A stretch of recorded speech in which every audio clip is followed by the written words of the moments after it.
Welcome to Moussa TV bulletin ముందుగా headlines. నేపాల్లోని AP వ్యక్తులందరినీ ఇంటికి చేర్చే బాధ్యత మాది, మంత్రి నారా లోకేష్.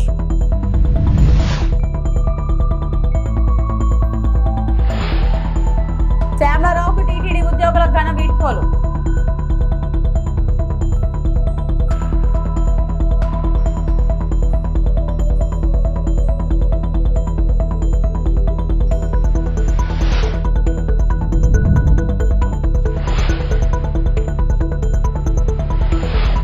మెడికల్ కాలేజీలో పీపీపీ పద్ధతులు ప్రైవేట్ చేయడం అన్యాయం, మాజీ మంత్రి గుడివాడ అమర్నాథ్.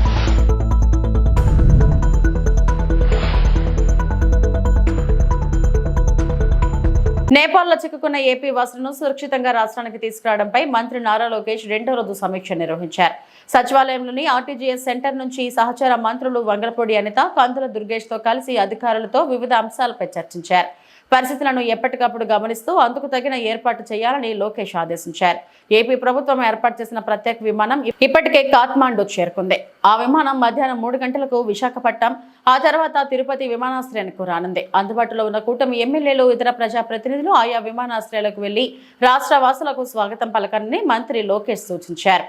పొద్దున్నుంచి గౌరవ చంద్రబాబు నాయుడు గారి ఆదేశాల మేరకు మేము రియల్ టైం నేపాల్లో జరుగుతున్న పరిస్థితులన్నీ చూస్తూ జరుగుతుంది.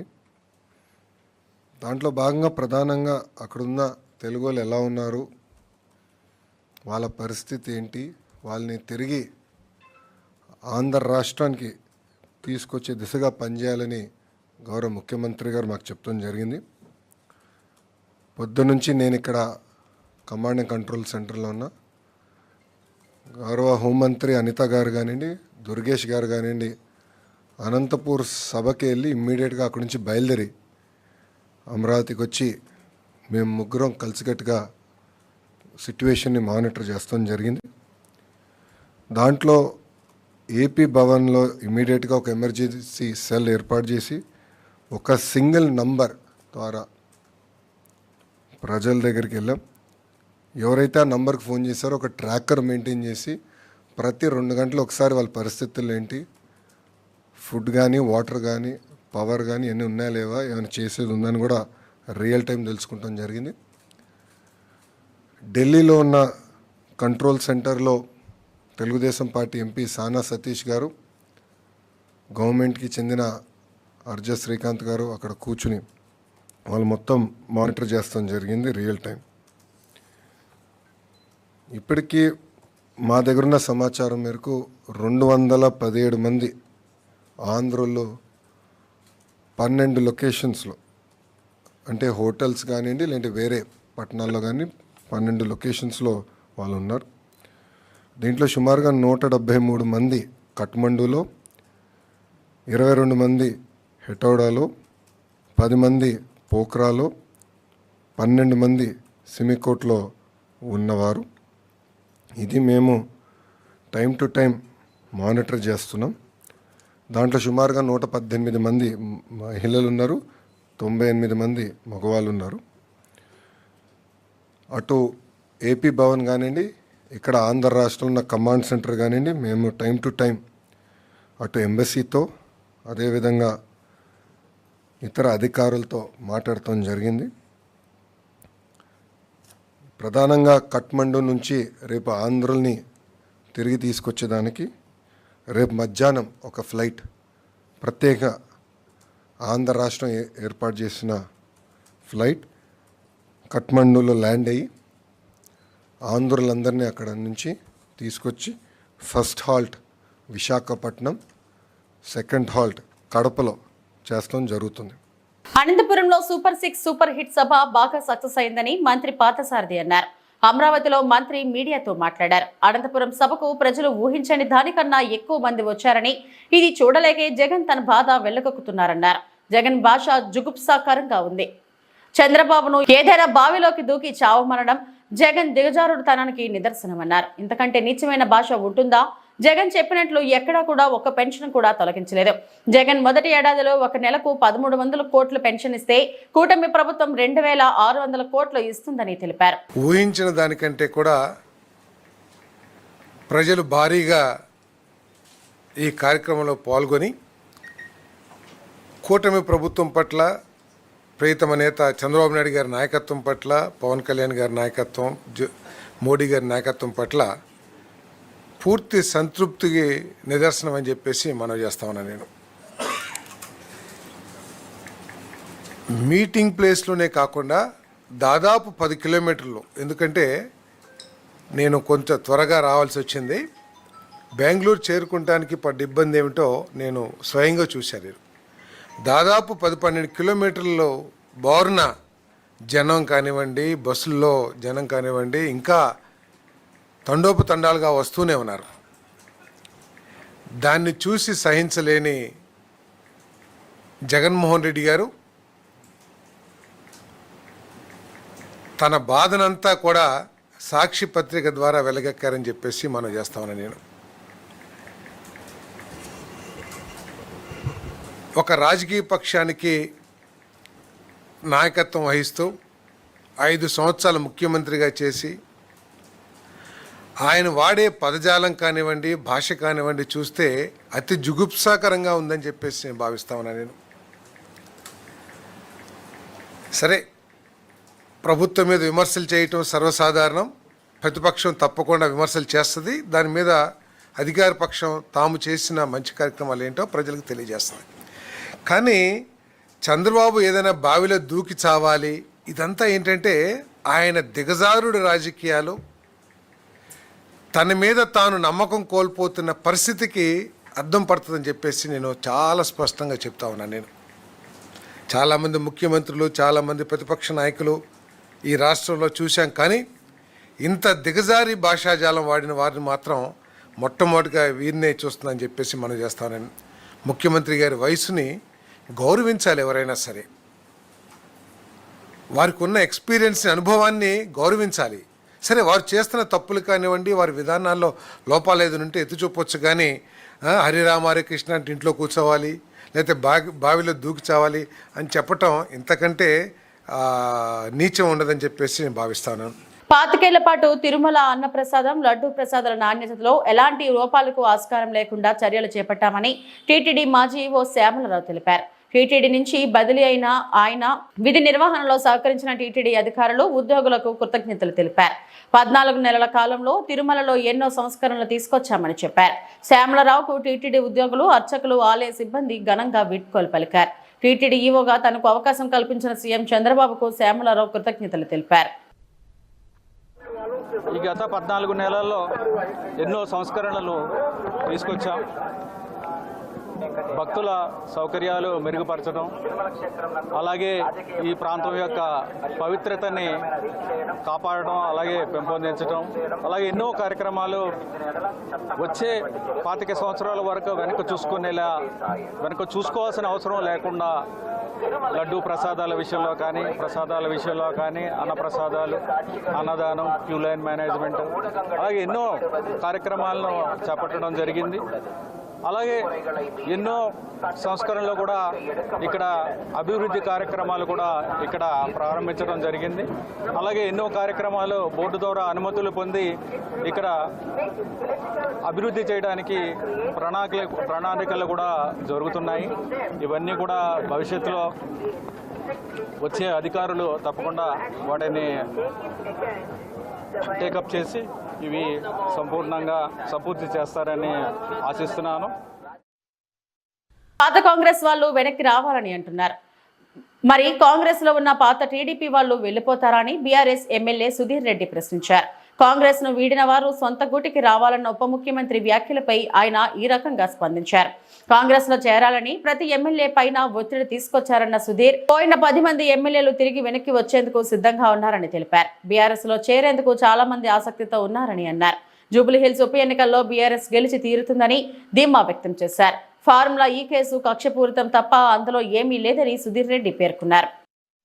పాత కాంగ్రెస్ రమ్మని చెప్పి వాళ్ళని ఆహ్వానిస్తున్నా, మరి పాత టీడీపీ వాళ్ళు పోతారా పార్టీలోకి వెళ్ళి? ముఖ్యమంత్రి గారు నేను గేట్లు ఓపెన్ చేస్తే బీఆర్ఎస్ పార్టీ ఖాళీ అయిపోతుందని చెప్పి 1 సంవత్సరం క్రితం స్టేట్మెంట్లు ఇచ్చింది. ప్రతి ఎమ్మెల్యేని టచ్ చేసింది. ఎవరు కూడా పోలే, కొంతమంది పోయేటోళ్ళు పోయినారు. ఆ పోయిన వాళ్ళు తప్పనిసరిగా మళ్ళీ బీఆర్ఎస్ పార్టీలకు తిరిగి వస్తానికి సిద్ధంగా ఉన్నారు. రాజకీయంగా ఒక రకమైనటువంటి వాతావరణాన్ని సృష్టించి డిస్టర్బ్ చేద్దామని ఒక ఉద్దేశంతో తప్ప వేరే ఉద్దేశం ఏం లేదు. కాబట్టి ఎవరి ఎమ్మెల్యే పోరు. కేసీఆర్ గారి నాయకత్వంలో మేము పనిచేస్తాం. ఈ రాష్ట్ర అభివృద్ధి కోసం మరి ఖచ్చితంగా పోరాడతాం. రాష్ట్ర ప్రజలకు అందాల్సిన అన్ని కూడా వాళ్ళు చేసిన వాగ్దానాలని అందించే వరకు చివరి వరకు పోరాడతాం.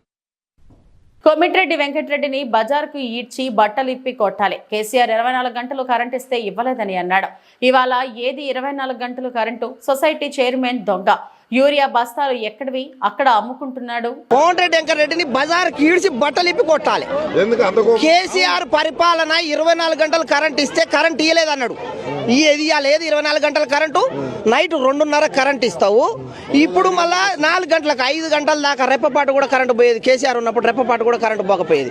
24 గంటలలో సరే వెనక ముందు అయినా 4 గంటలు పోయినా 20 గంటలు ఇచ్చేది. మంత్రులందరూ ఎవరైనా వచ్చారా మీ దగ్గరికి? ఎవరు రాలే. మంత్రులు కాదు, కనీసం మార్కెట్ చైర్మనే లేడు, ఈ సొసైటీ చైర్మనే లేడు. సొసైటీ చైర్మనే దొంగ. ఎక్కడ పంపిస్తుండు ఫోన్లు చేసి ఎవరి యాలకు. అంబేద్కర్ కోనసీమ జిల్లా బండారులంక గత కొంతకాలంగా పేడ్ ఉద్యమాలు చేస్తూ ప్రభుత్వంపై తప్పుడు ప్రచారం చేస్తున్నారని బొజ్జ ఐశ్వర్యపై గ్రామ ప్రజలు మండిపడ్డారు. బండారులంక సర్పంచ్ సునీత ఆధ్వర్యంలో సమావేశమైన స్థానిక మహిళలు మాట్లాడుతూ నియోజకవర్గాన్ని అన్ని విధాలు అభివృద్ధి చేస్తున్న ఎమ్మెల్యే ఆనందరావు బురద జల్లే ప్రయత్నాలు తప్ప వాస్తవాలు లేవని ఖండించారు. మహిళలు ఐశ్వర్య వ్యాఖ్యలను ఎద్దేవా చేస్తూ బొజ్జ వ్యాఖ్యలు అవాస్తవం, అభివృద్ధి వచ్చి చూడమ్మా అని వ్యంగ్యంగా పలికారు. ఈ కార్యక్రమంలో అనేక స్థానిక మహిళలు పాల్గొని ఐశ్వర్య తీరును తీవ్రంగా విమర్శించారు. అలాగే కాలేజీలు తీసుకొచ్చారు. ఆయన అభివృద్ధి అంటే చెప్పుకుంటానికి రోజులు సరిపోయి అభివృద్ధి అయితే చేశారండి. అందుకే మా గ్రామంలోనే ఒక సంవత్సరంలో 2 కోట్లు వర్కులు కూడా చేయించడం జరిగిందండి. డ్రైనేజీలు అవ్వచ్చు, సీసీ రోడ్లు అవ్వచ్చు, ఇంకోటి ఏదైనప్పటికీ కూడా 2 కోట్లు ఈ అమౌంట్తో మేము అభివృద్ధి చేసుకున్న ఘనత మా బండారులంకదండి. మా బండారులంక గురించి బ్యాడ్గా ప్రచారం చేయడానికి తనకు ఏం తెలుసండి? ఈ ఊరు కాదు, ఈ గ్రామం కాదు, మాకు ఎటువంటి సంబంధం లేని వ్యక్తి మా గ్రామం గురించి మాట్లాడటానికి ఎటువంటి అర్హత లేదు. అలాగే మా ఆనందరావు గారి ఎమ్మెల్యే గారి గురించి కూడా విషయాలు ఏంటంటే ఒక ఆడావిడ అయ్యుండి ఎలా మాట్లాడిందంటే నిజంగా చాలా దారుణమైన విషయం. ఈ విషయం మీద ఎమ్మెల్యే గారు వచ్చిన తర్వాత ఆయనకి చర్చించి ఆవిడ మీద ఏం యాక్షన్ తీసుకోవాలి అన్నది ఇచ్చేదంటే 100 ఎకరాలకు ఉన్నారు కదా, దాంట్లో 20 ఎకరాలు ఇవ్వండి డంపింగ్ యార్డ్కి అన్నది చాలా దారుణమైన డైలాగ్ అది. ఇంకేదంటే ఎమ్మెల్యే గారు, కలెక్టర్ గారు, ఉన్నతాధికారులు అందరూ కలిసి డంపింగ్ యార్డ్ కోసం మొత్తం 6, 7, 8 గ్రామాల కోసం ఒక 20 ఎకరాల దాకా సేకరించి ఒక పెద్ద డంపింగ్ యార్డ్ చేస్తున్నామయ్యా అని చెప్పడం చాలా ఆనందంగా ఉంది. అటువంటి పాయింట్ పట్టుకుని నువ్వు సంపాదించిన 100 ఎకరాల్లో 20 ఎకరాలు ఇస్తావన్న విషయం మీద మేము చాలా సీరియస్గా ఉన్నప్పుడు చెప్తే ఓకే ఎమ్మెల్యే గారికి, లేకపోతే ఆవిడ మీద సుమోటోగా కానీ లేకపోతే మామూలుగా కేసు బుక్ చేయమని మేము వెళ్తాం. ఇంకేదంటే మా బండారులంకలో డంపింగ్ యార్డ్ సమస్య ఉన్నది వాస్తవమే. గత 5 ఏళ్ళు మరి ఈ యొక్క వైసీపీ గవర్నమెంట్లో పట్టించుకునే నాదుడే లేడు. వాళ్ళు ఎంతసేపు వాళ్ళ స్వార్థం కోసం, ప్రతి నాయకుడు వాళ్ళ స్వార్థం కోసం పనిచేసి 5 ఏళ్ళు గడిపేశారు. అప్పుడు కూడా మేము ఈ డంపింగ్ యార్డ్ గురించి తీసుకురావడం జరిగింది, కానీ మా నోళ్ళు నొక్కేయడం కూడా జరిగింది.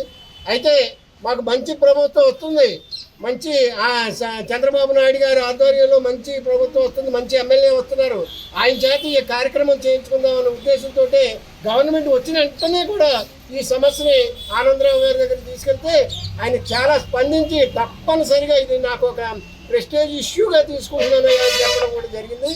అటువంటి ఆనందరావు గారిని పట్టుకుని ఆవిడ అలా మాట్లాడిందంటే మాకు చాలా బాధాకరంగా ఉంది. మా బండారులంక అంతా 17 కాలేజీల్లో కొన్ని పూర్తి చేశారు. రాష్ట్ర ప్రభుత్వం నిర్ణయం 17 కాలేజీల్లో కొన్ని పూర్తి చేశారు. 10 వరకు పూర్తి కావాల్సి ఉంది. వీటిని ప్రస్తుత ప్రభుత్వం PPP పద్ధతిలో ఇచ్చేందుకు నిర్ణయించారు. దీనిపై ఇప్పటికే జగన్మోహన్ రెడ్డి పార్టీ స్టాండ్ తెలియజేశారు. గత ప్రభుత్వ హయాంలో 5 కాలేజీలు ప్రారంభించాం. 750 మెడికల్ సీట్లు అందుబాటులోకి తీసుకొచ్చారు. వైఎస్ రాజశేఖర రెడ్డి సైతం ఫీజు రియంబర్స్మెంట్ అందుబాటులోకి తీసుకొచ్చారు. జగన్మోహన్ రెడ్డి రాకముందు రాష్ట్రంలో 11 కాలేజీలు ఉన్నాయి. జగన్మోహన్ రెడ్డి అధికారంలోకి వచ్చాక దీనిపై దృష్టి సారించి కొత్త వాటిని మంజూరు చేశారు. 22 డిసెంబర్లో జగన్మోహన్ రెడ్డి ఈ కాలేజీకి శంకుస్థాపన చేశారు. ప్రైవేట్ వ్యక్తులకు దారాదత్తం చేసేందుకు ఆరాటం. మీ ఉద్దేశంలో సీఎం అంటే క్యాపిటలిస్ట్ మ్యాన్, కార్పొరేట్ మ్యాన్. మీరు అధికారంలో ఉండగా చేసిన మంచి పని ఏదైనా ఉందంటే చెప్పండి. అమరావతిని గత ప్రభుత్వ హయాంలో 4% పనులు చేశారు. ప్రస్తుతం రియల్ ఎస్టేట్ పేరుతో అమరావతిని అభివృద్ధి చేస్తున్నారు. దీని నుంచి 5,000 కోట్లు పెడితే కాలేజీలన్నీ పూర్తి చేయొచ్చు. ఎవరికో పుట్టిన బిడ్డకు మీరు పేరు పెట్టుకునే అలవాటు ఉంది.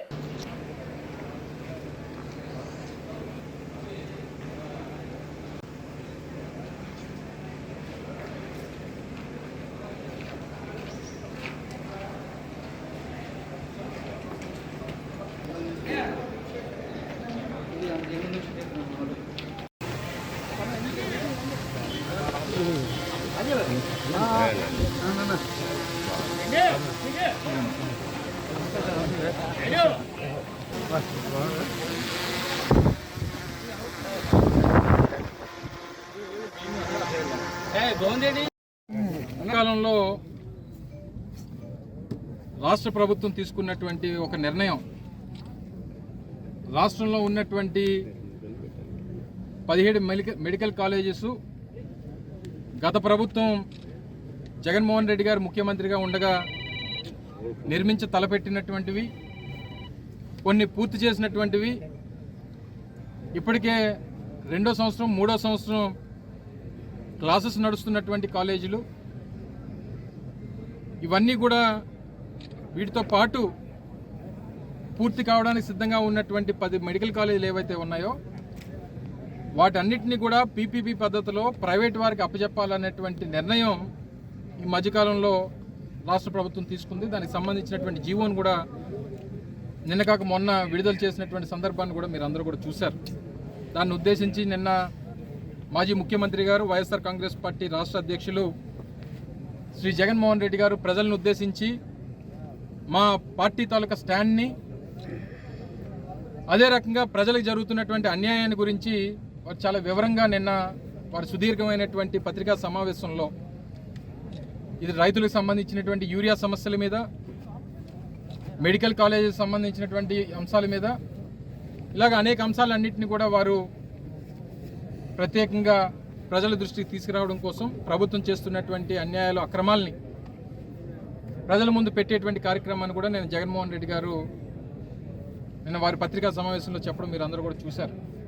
అయితే ఈరోజు స్థానికంగా అనకాపల్లి జిల్లాకి, ఎందుకంటే ఇదివరకు ఉమ్మడి జిల్లాలు ఉన్నప్పుడు విశాఖపట్నానికి ఆంధ్ర మెడికల్ కాలేజ్ ఉండేది.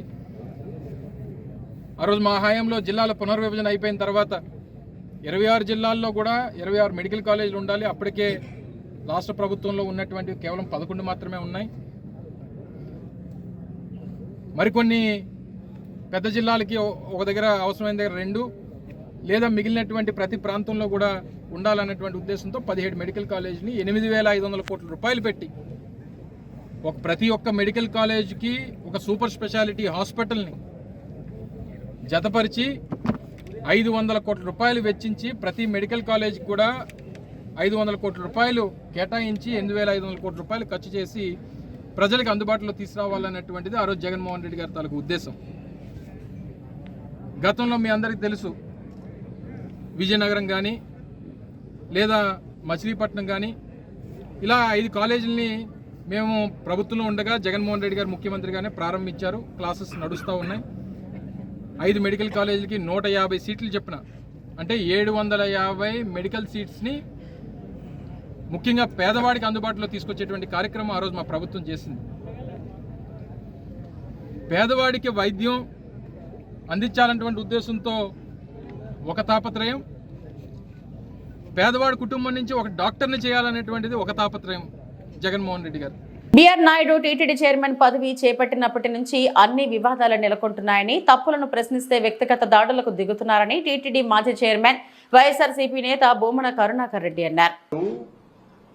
మీకు సంబంధించినటువంటి ఒక వ్యక్తి, మీ సంస్థలో పనిచేసేటువంటి ఒక వ్యక్తి ఈ రకంగా మిమ్మల్ని మీరున్నారన్నటువంటి ధైర్యంతో మాకేమీ కాదులే అన్నటువంటి మీరిచ్చినటువంటి అహాన్ని ఆయన కొసరుగా స్వీకరించి ఆ తలుపులు వేస్తున్నారు. సరే, ఆయన వివరణ కూడా ఇచ్చాడు, నేను ఆ తలుపు వేయలేదు, నేను ఇంత ముందు వేశాను, అది వేశానని కూడా. అంటే ఈ వార్త వైరల్ అవుతున్నటువంటి కారణంగా బిఆర్ నాయుడు గారి భయంతో వివరణ ఇచ్చినా ఇది చాలా తప్పిదము. అది ఆలయానికి సంబంధించినటువంటి వ్యవహారంలో బిఆర్ నాయుడు గారి సొంత మనుషులకు ఏం పని అక్కడ? ఆ తలుపు గుండా బయటికి రావటానికి దర్శనం అయిన తర్వాత ఈ మధ్యన ఒక బోర్డు సభ్యుడు బయటికి వస్తాను అంటే అక్కడ ఉన్నటువంటి గార్డు ఎట్టి పరిస్థితుల్లోనూ నువ్వు వెళ్లకూడదు అని నిర్బంధించినాడు. చాలా పెద్ద గొడవైంది, మనకందరికీ కూడా తెలుసును. అంటే అది ఎంత ముఖ్యమైనటువంటి పాయింట్ అనటానికి దాన్నే బిఆర్ నాయుడు గారి మనిషి క్లోజ్ చేస్తూ నవ్వుతూ హ్యాపీగా వీడియో తీసుకుంటున్నాడు. బిఆర్ నాయుడు గారు నేను నీళ్లే దాగనాడా, దేవుడి నీళ్లే దాగను, చాలా చెప్తూ ఉంటారు ఆయన. నేను వాహనం వాడను, నీళ్లు తాగను అని. మీరు నీళ్లు తాకపోవచ్చు, వాహనం వాడకపోవచ్చును, అసలు హైందవుల గుండెల మీద తన్నుతున్నారు అన్న సంగతి మర్చిపోద్దండి. లోపల మీ సైన్యంలో ఒక ముఖ్యుడు మీకు కావలసినటువంటి వాళ్ళకందరికీ దర్శనాలు చేయించటంలో క్యూ లైన్లో కులశేఖరపడి యువతల మీ ముఖ్యుడు ఒకడు పేరు చెప్పటం బాగుండదు. 24 గంటలు మీతోనే ఉండేటువంటి వ్యక్తి ఆ ఆరతి ఇవ్వండి, ఓం నమో వెంకటేశయ్య అనండి, కళ్ళు మూసుకోకండి అని అక్కడ ఉన్నటువంటి డిప్యూటీ ఎగ్జిక్యూటివ్ ఆఫీసరు లేకపోతే అడిషనల్ ఈఓ అనేటువంటి మాటలు అంటూ వీళ్లకు దర్శనాలు చేయించే కార్యక్రమాలు కూడా. కూటమి ప్రభుత్వం చేస్తున్న రాష్ట్ర అభివృద్ధి, ప్రజా సంక్షేమాన్ని చూసి ఓర్వలేక దుష్ప్రచారాలు చేస్తున్న వైసీపీ శ్రేణులకు ప్రజలే తగిన బుద్ధి చెబుతారని నెల్లూరు సిటీ టీడీపీ దళిత మహిళా నేతలు మండిపడ్డారు. సీఎం చంద్రబాబు నాయుడు, మంత్రి నారా లోకేష్ పై అనుచిత వ్యాఖ్యలు చేసిన వైసీపీ కార్యకర్త బొజ్జ ఐశ్వర్యపై చర్యలు తీసుకోవాలంటూ నెల్లూరు నగరంలోని నవాబుపేట పోలీస్ స్టేషన్లో సీఏకు టీడీపీ దళిత మహిళలు ఫిర్యాదు చేశారు. మరోసారి ఇలాంటి వ్యాఖ్యలు చేయకుండా చర్యలు తీసుకోవాలని వారు సీఏకు విన్నవించారు. ఈ సందర్భంగా నెల్లూరు నగర తెలుగుదేశం పార్టీ దళిత మహిళలు మాట్లాడుతూ వైసీపీ కార్యకర్త బొజ్జ ఐశ్వర్య సోషల్ మీడియా వేదికగా కూటమి ప్రభుత్వంపై తప్పుడు ప్రచారాలు చేయడం సరికాదంటూ మండిపడ్డారు. సీఎం చంద్రబాబు నాయుడు మాట్లాడినట్టు ఫేక్ వీడియోను క్రియేట్ చేయడం దారుణమన్నారు. ఇలాంటి దుష్ప్రచారాలు చేస్తున్న వైసీపీ శ్రేణులకు ప్రజలే సరైన సమయంలో తగిన బుద్ధి చెబుతారని తెలిపారు. మరోసారి ఇలాంటి వ్యాఖ్యలు చేస్తే పరిస్థితులు తీవ్రంగా ఉంటాయని నెల్లూరు నగర టీడీపీ దళిత మహిళలు హెచ్చరించారు. కార్యక్రమంలో తెలుగుదేశం పార్టీ దళిత మహిళా నాయకురాలు మరియు కార్యకర్తలు నెలటూరు సుబ్బలక్ష్మి, కళావతి తదితరులు పాల్గొన్నారు. అసలు చంద్రబాబు నాయుడు రైతుల్ని వెన్నుతట్టి ముందు ప్రోత్సహిస్తాడు.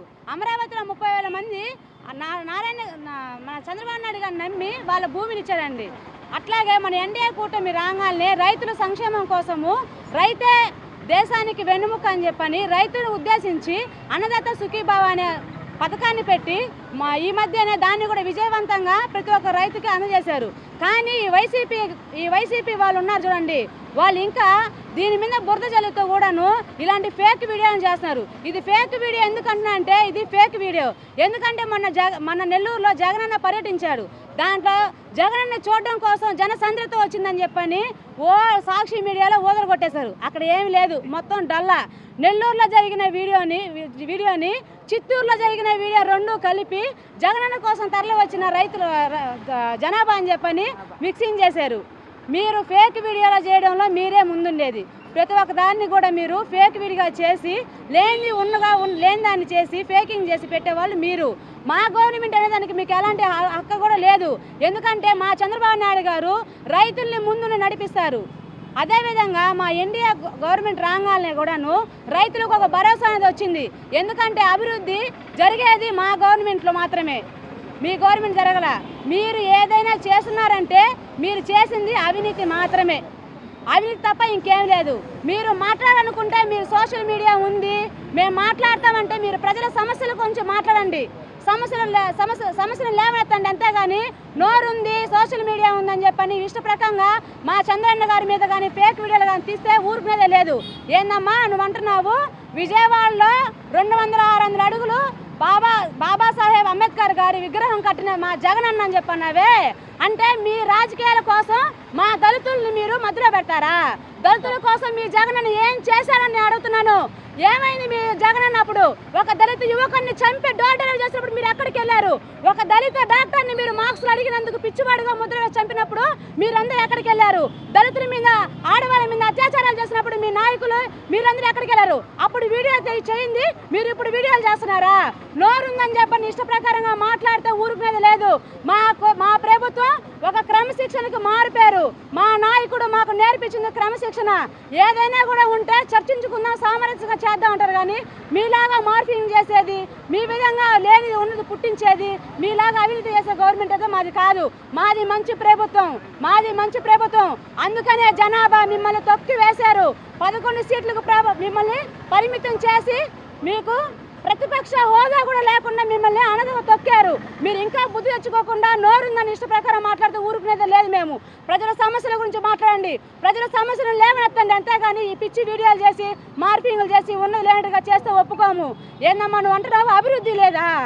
ఏంది కొన్ని రోజులు పోతే ఆంధ్రప్రదేశ్ ఉందా లేదా అని చెప్పండి మనము ఎత్తుకోవాలి. ఊరా? ఆంధ్రప్రదేశ్ ఊరు కదమ్మా.